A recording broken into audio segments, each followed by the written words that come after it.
Hey, it's Mark Goodman. And I'm Alan Light. On today's podcast, Record Store Day founder Carrie Colleton is joining us to discuss the April 20th RSD special releases. Plus, we'll talk live with our audience, the Sound Up Pod Squad, and find out who still listens to vinyl. And some updates from the Beatles universe. Oh, good. Sound Up with Mark Goodman and Alan Light, the only music podcast that matters. Get it on Pandora, Spotify, Apple Podcasts, or wherever you get your podcasts. Yeah, well, what's up? It's your boy Joel Ortiz, and I want everybody to make sure that they subscribe and download the podcast, Library Rap, the hip-hop interviews with Tim Einenkel. Yo, Tim, I hope all is well. You my guy. I know these interviews are not interviews, they're actually conversations, and I appreciate them all. Yow. Hey, what's up, everybody? This is Ice-T. I want you to do something for me. Make sure you download and subscribe Library Rap, the hip-hop interviews with Tim Einenkel. It is fucking official. All right? Stop playing. Download and subscribe. Library Rap, the hip-hop interviews with Tim Einenkel. It's cold. You can't breathe, let alone you get stung by bees. Lord Jesus, your chest just might freeze up.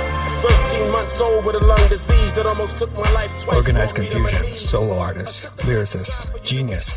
He's Pharoahe Monch, and I want to welcome him to the library with Tim Einenkel and allhiphop.com. Pharoahe Monch, thank you so much for joining me today. Peace. What's good, man? Thank you. Thank you. So I want to start. In 1992, Common released his debut album, Can I Borrow a Dollar? That same year, the Beatnuts, Common, No ID, Artifacts, and Organized Confusion all went on a tour together, all essentially in the beginning stages of their career. One, do you remember that tour? And two, from those days, what kind of have you taken away about the early stages of your touring life? I definitely remember. I still have a poster up down here, as a matter of fact, from that tour. Best of the Underground tour. And we actually, what was dope about it is we grinded it out. We drove ourselves around. We had rented these vans, and all the artists pretty much drove themselves from city to city on that tour. So it was kind of like my first taste of what it feels like to really get out on the road as an underground, group, and get out there and grind. And that was a good experience. You guys are all relatively, new at the beginning of your career. What did you know about Common? What did you know about Beatnuts, Artifacts, No ID, kind of prior to the tour? And what impressed you most at that stage? What impressed you most about each of them? I think we were all kind of cut from the same cloth of trying to make records that would stand the test of time. We were all fans of each other, like, we were all familiar with each other's works and stuff like that. Matter of fact, I used to love her video. Common has the Organized Confusion album cover as one of the covers that he features in that video, which I always thought was dope. But yeah, man, everybody was putting it in, grinding hard on stage, committed to the tour, and going to the next level. So your first album, your debut album, solo album, Eternal Affairs will be legally able to drink this coming October. Looking back at it, what were kind of some of the highlights for you of recording that album? Is there anything you wish you kind of did better? Or looking back, what was your favorite lyric from that album? Lyric? I don't know if I have one. They're all kind of there for different reasons. Right. I think, I love the record. It was liberating. I kind of went in and vomited all of my thoughts that I had accumulated over a period of time. And kind of feels that way. Super hard, super edgy. It was dark hip hop. I like dark hip hop. So. I had Buck Wild on the show, and he told a story about he talked about you and on Ruckus Records, and he kind of praised your writing skills and talks about how he think you helped raise your persona and persona of Ruckus Records. Before I ask you about Ruckus Records, how did you learn your songwriting skills? I mean, what was that? I mean, is it something you're constantly trying to improve? Do you have a kind of a formula of what you do? Constantly working on that. But what helps me is I look at it like a process, an editing process. And so depending on the song, I'll go in there and I'll do something really raw, and that might work. Depending on the song, I'll take, my time writing it, scripting it, and edit it down, as the film gets ready, I say, and things will land on the cutting room floor, as I'm trying to paint a picture. Some of the songs, or most of the songs that I do are lyrics from like 3, 4, 5 years ago. I write all the time, and then I put things together and I paste things. Sometimes, it comes organically. I'll get a beat, I'll see the whole vision, and, I could write it in, right there on the spot. But I try to lend myself to be open to going to wherever the process draws me for that particular song, if that makes any sense. Yeah, how does that work? I mean, I read in How to Rap, the Paul Edwards book, kind of OC talked about your writing process so well, and talked about stuff like you would have lyrics from 5 years ago and you would kind of put them in. Where are you saving them? Are you writing them on a journal and, on a computer, or texting? Most of them are in books. Transferred a lot of stuff to the phone now.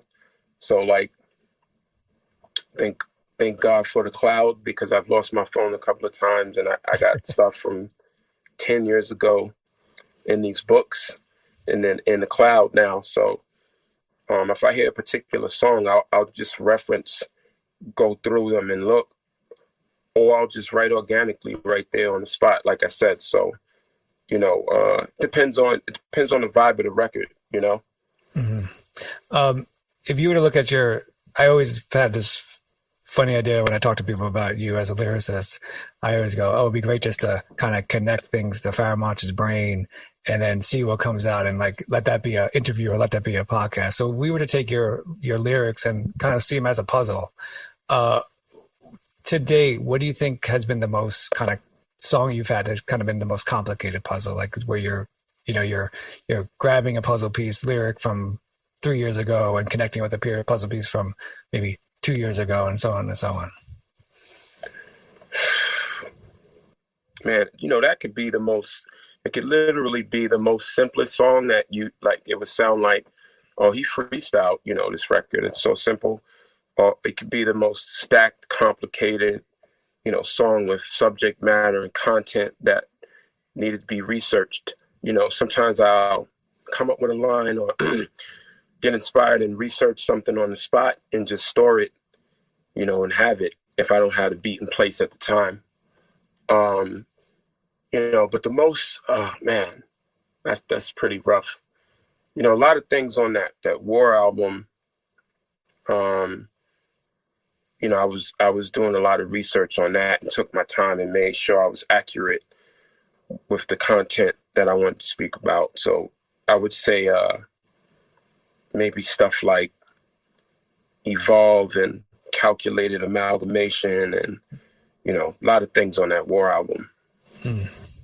I want to go back to Ruckus Records. I know when, Ruckus was first out with, you, Quali, Sound Bombing and all that stuff. I know the underground world, the fans were just kind of, blown away and always wanted more and more.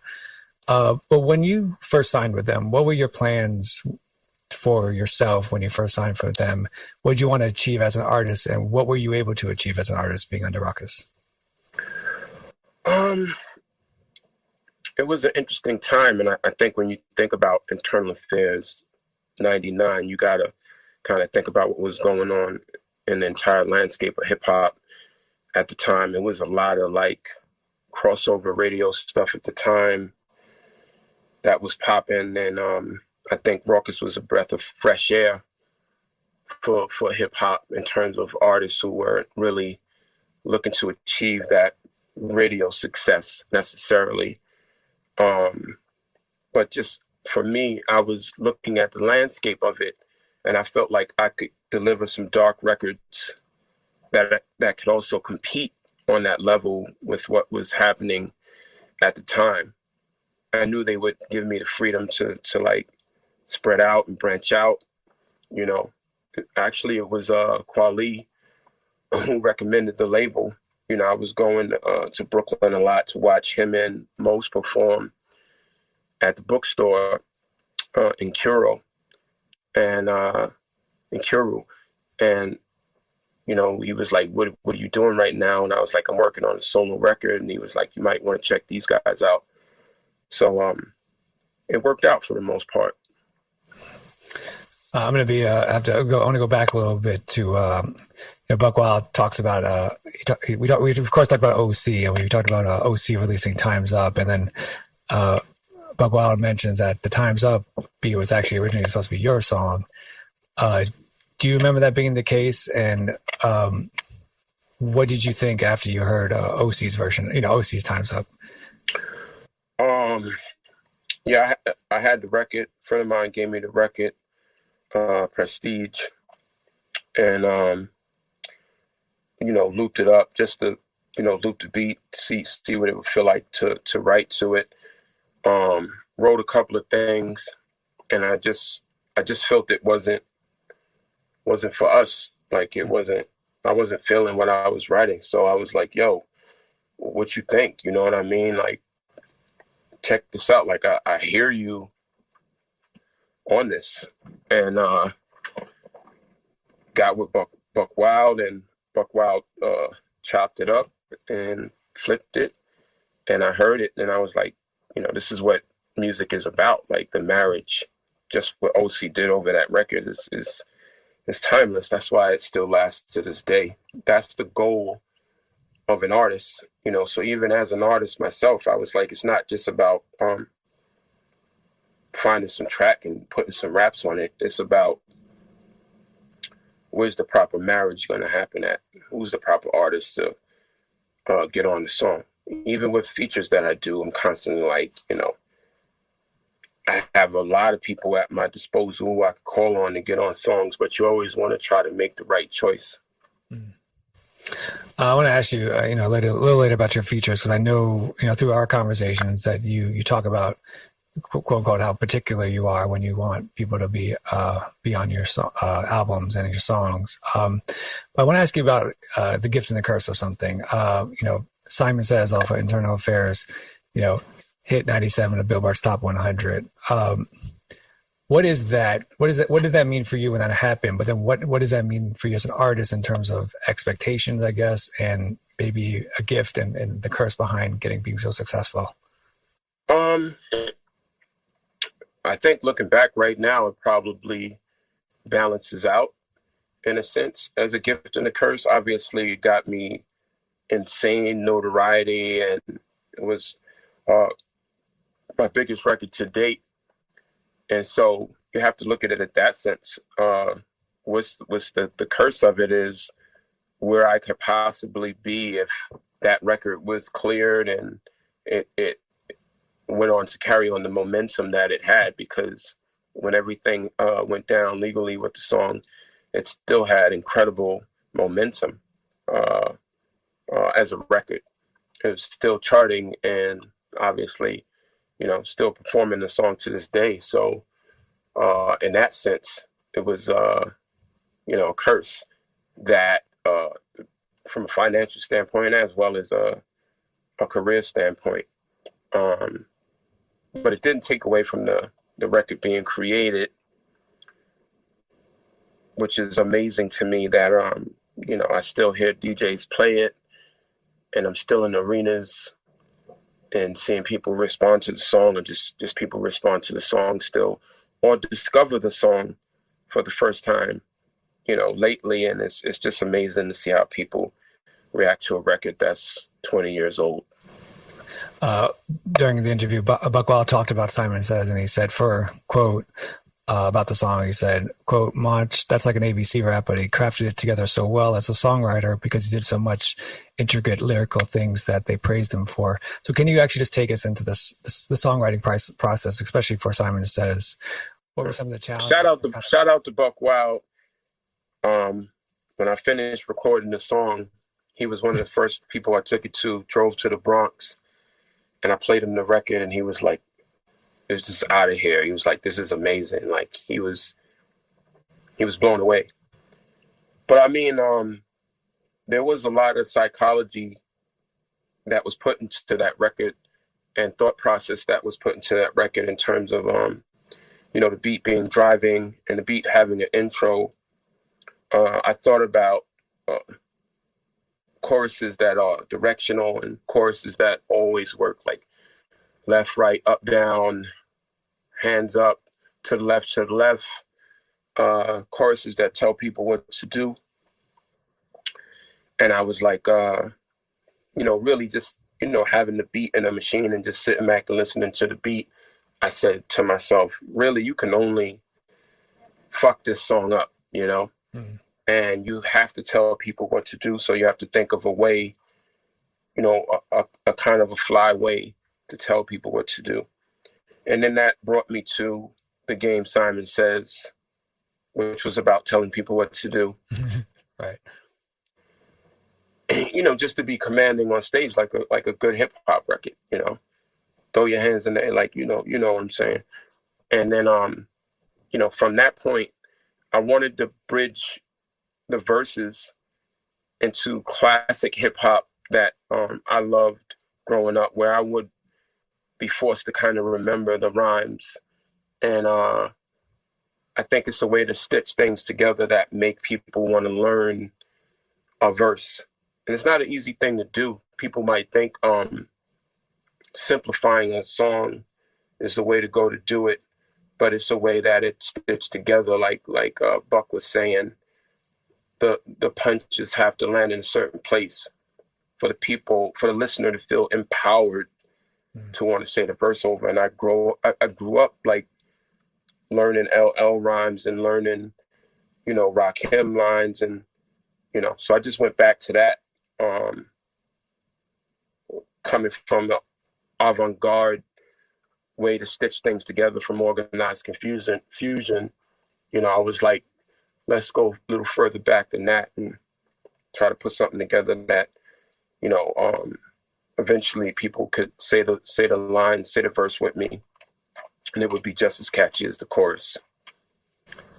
When you performed it live for the first time, were you, I guess, surprised by the reaction were you more surprised by the reaction of the crowd than you would be? It's a weird thing with that song. I knew what it was. We're cooking it up. I just was like, this is how I would react if someone came out and did the song. And I hadn't even written it yet, so I knew it had that potential. So when I saw the response, it was just right in line with what I had seen in the beginning when I imagined what the song could be. It was a stadium record, and a lot of cats were trying to make stadium records back then. Are you in search of deeper meaning in your life? Longing to manifest your true desires and unlock your full potential? Look no further than Portal Místico Podcast, your gateway to treasure trove of transformative tools, enlightening interviews, and enriching content. I'm your host, Elena Maggio, and it's my heartfelt desire to guide you on this extraordinary journey of self-discovery. And with every episode, I'm passionate about sharing and introducing you to new topics in self-development, metaphysics, astrology, the law of attraction, numerology, interviews that will eliminate your path and fuel your own personal growth. This podcast is your wellspring of inspiration dedicated to help you uncover your purpose with unwavering passion. Together, we'll dive deep into the fascinating topics and explore endless possibilities. Listen to Portal Místico on Pandora, Apple Podcast, or your favorite platform. I promise you, I have one more Buck Wild related question, which I think is always, when you talk to artists and you hear when they're surprised that a fellow artist that they respect so much is actually a fan of them. Buck tells a story about how he told you once that Biggie was you were one of Biggie's favorite MCs. Do you remember that story, him telling you that story, and what was your initial reaction when he told you? I was blown away. Also, I was kind of heartbroken because I was such a big fan of his. I wanted him to hear that project, especially Simon Says. And unfortunately, he had passed before the record was released. And I had kicked it with him once. So I'm a good, at reading people's energy. I was at a light and him and C's pulled up in a van and he saw me and he literally got out at the light, came around the truck and we got out and we dapped up. We dapped it up and we kicked it for a minute. So I knew what type of person he was and I knew he was a lover of MCs. With Organized Confusion, I had heard it rumored that he was like, yeah, I fuck with those dudes. And although they're on some real,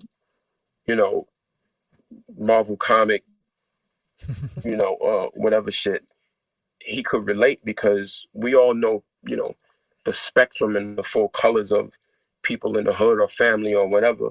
And when you're honest about what you do or who you are, I think it translates. I think during that time, people got the jiggy artists and a lot of popular artists confused. I think a lot of the underground artists were really fans of a lot of those guys as well, and vice versa. I remember Cypher, DJ Cypher telling us that while he was rocking with them, they would be playing a lot of our stuff, and they would have those albums, those raucous albums in the truck and in the whips, banging them out. And so it just, it just stood the reason that, a lot of things got misconstrued when it came to that. But when Buck Wild told me that, man, it was an honor. He had asthma as well. Buck Wild told me a story about it was hot one day and they didn't have air conditioning in the booth. And, he was in there and he had forgot his inhaler and they were calling him to do a lyric over and he wasn't responding. And they went in there and he was passed out on the floor. So he was also, it bugged him out to find out that I had asthma as well, based on the way that I rhyme. Was there a track that, maybe a song that Biggie created that you kind of wish you might have even been on a fly in the wall to watch him write? Probably Unbelievable, probably Unbelievable. Pharoahe, I want to turn to your, especially because we're in this time, I want to turn to, your album PTSD. It addressed the PTSD of people of color experience, not just I think we talked about before, just from living life. Where do you think we are in terms of openly being able to have that discussion within our communities of PTSD, not from war, but from violence we see on TV, from, anything traumatic that we've experienced? Yeah, I think we're just now realizing that how layered the topic is and how deep it could go, even with, what's happening now in the news, watching it over and over. It's just, people are talking about how they can feel the weight of seeing that person get murdered on TV. They can feel that in their soul and in their emotions. And that's exactly, what the record was touching upon. And I think what we're becoming to realize now across the board is that, you grow up a certain way in a certain neighborhood and, you feel like you become accustomed to things, but it really shouldn't be that way. A lot of traumas that I've witnessed, just growing up in New York City in the hood, you feel like you should live with them, but we have to work at like getting rid of some of those traumas and some of that bad energy. And I think it's coming to the light now that a lot of people are realizing that and awakening to that whole idea. A few years back, I interviewed about PTSD, and you talked about how prior to writing the album, you were writing very metaphorically. and PTSD became a very, you're writing from personal standpoint. Do you think you're ever going to go back to kind of writing metaphorically, or is it at this point in your career that you have to write personal? No, I what I love is sci-fi, dystopian, or just trying to be ahead of my time, not so much technically, but even in the thought process of where things are going. And so the current project that's about to release soon, it reads like a script to what's happening now. And, we've been working on it for a minute. A lot of the stuff is obviously, like we said in the beginning of the interview, I wrote a while ago, and it's scary how a lot of the subject matter is on point, not just with, George Floyd and Ahmaud and things of that nature, but just in terms of where the planet is going, where our thought process and our politics and socially where we're going as humans and our relationships with one another. I think if you're that type of writer, it's important for you to predict, but also write it in a way where it's not that far-fetched. It could be a possibility. And so that's what I like about, Marvel or sci-fi. You see the ridiculous of interplanetary travel with Star Wars back when they wrote it. And, we're just stepping upon that in the moment right now, or laser guns or what have you, or, different ways that they wrote that at the time people were probably like, this is crazy, but, it's come to pass. Speaking of which, we're talking about, in the wake of George Floyd, do you think this time is different? We see the outrage on the streets, but do you think we're at a point where we've reached kind of a critical mass with just kind of the murder of, young black men by police officers, just black people by police officers? Or do you think it's going to be something where there's outrage and then we kind of, move on again from there? Yeah, it's definitely different because it's definitely the first of its kind. Not obviously the killing of an unarmed black man, but the way that this has transpired, it just it's unfathomable that there would be a pandemic. People would be home from work. There would be no sports, no entertainment, no concerts, nothing for you to resort back to kind of get away from the news cycle, which in turn, keeps the focus on the subject. And I think the way that it happened and the way that it filmed with the bystanders pleading and him pleading really shined a spotlight on the matter. And, I think people from all walks of life are pretty upset and are screaming out for change because that was horrific, and he should still be here. Do you think if you look at the hip-hop community and how the hip-hop community has responded, do you think they've responded the same to these tragedies, or is this kind of, within the hip-hop community, do you think it's been a different response this time around as well? I think I see people being a little more persistent than in the past with it. In the past, we would have to go to our jobs. At some point, I would have to get on a plane and leave the country or, not be at it, 24 hours a day. I think I'm seeing more persistence, and I think we're wiser in how this is going to play out.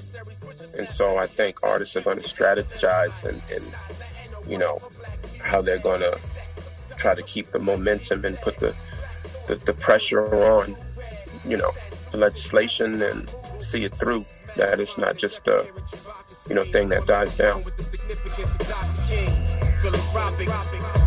Cause I'm trying to see man united without referencing the soccer team. My philosophy, prophecy. The opposite of Mephistopheles, side of the Isosceles. Sent the earth to warn of environmental atrocities. And nobody can copy me, stop. It's not possible, but probable that it's only philosophical mockery. Strange. Change copper to gold. Switch properties. Stay on top of the globe. Flip monopolies. Hey, it's Mark Goodman. And I'm Alan Light. On today's podcast, Record Store Day founder Carrie Colleton is joining us to discuss the April 20th RSD special releases. Plus, we'll talk live with our audience, the Sound Up Pod Squad, and find out who still listens to vinyl. And some updates from the Beatles universe. Oh, good. Sound Up with Mark Goodman and Alan Light, the only music podcast that matters. Get it on Pandora, Spotify, Apple Podcasts, or wherever you get your podcasts.